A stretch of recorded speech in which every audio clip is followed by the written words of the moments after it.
What are things racist people do that they don't think is racist? 1.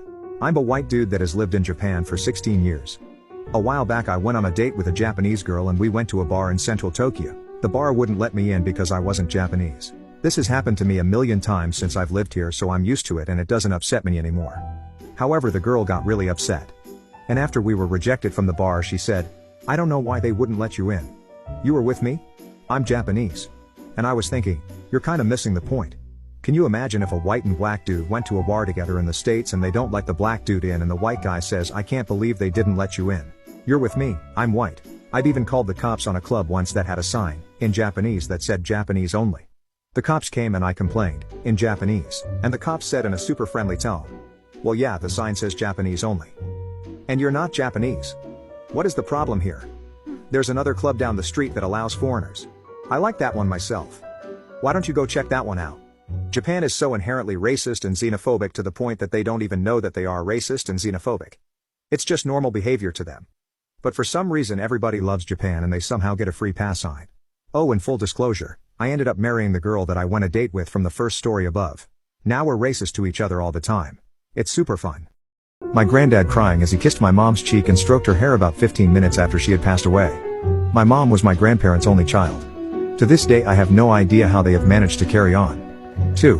I've walked the same 40-minute route to work for about 5 years now. Every day I pass the same old guy and his German Shepherd walking beside him with no lead, carrying an old battered tennis ball. I figured he went to the corner shop for morning paper or whatever. Anyway, a few months ago there was no dog, and the guy was carrying the tennis ball, and has done ever since. 3. It was about 2 a.m. on a rainy Monday night and I was driving home through empty suburbs in Sydney. Suddenly I turned into a smallish road and was blocked off by an ambulance. I was about to reverse and find another way when I see 2 paramedics bring out an old lady on the trolley who was very much gone. These 3 were followed by a very old man, probably 80 plus, who followed behind trying to hold the woman's hand. He was bawling, falling over himself, getting soaked by the rain and shouting. He was shouting, "She's my soulmate. What do I do now? What am I supposed to do?"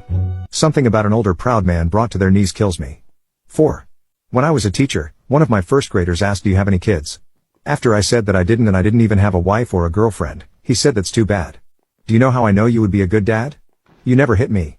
God, I spent so many lunch hours crying in the staff bathroom at that job. 5. I saw one of my dogs walking in the backyard and my dad told me to go outside and say goodbye to him because he wasn't doing too well. I went outside and saw him laying down, already gone. My dad followed, picked up his body, and placed him under his favorite tree. After he was gone, our other dog got depressed. He would lay down whining, he wouldn't eat, and whenever he got up he would be sniffing around, trying to find his friend. 6. When we were told my brother had passed away, my dad drove me, my mom and my sister to the crash site, and my mom let out this horrifying, heartbreaking scream and started screaming and sobbing. We went home straight away and paramedics had to be called so she could be sedated. 7. My grandmother slowly losing all her memory of me and my siblings' existence, along with forgetting who her own children are today. Dementia is a terrible thing. 8. I watched a group of men roar with laughter as one of them released a disabled woman's dog from its leash. It was heartbreaking to see that there are such horrible, horrible people like that in this world.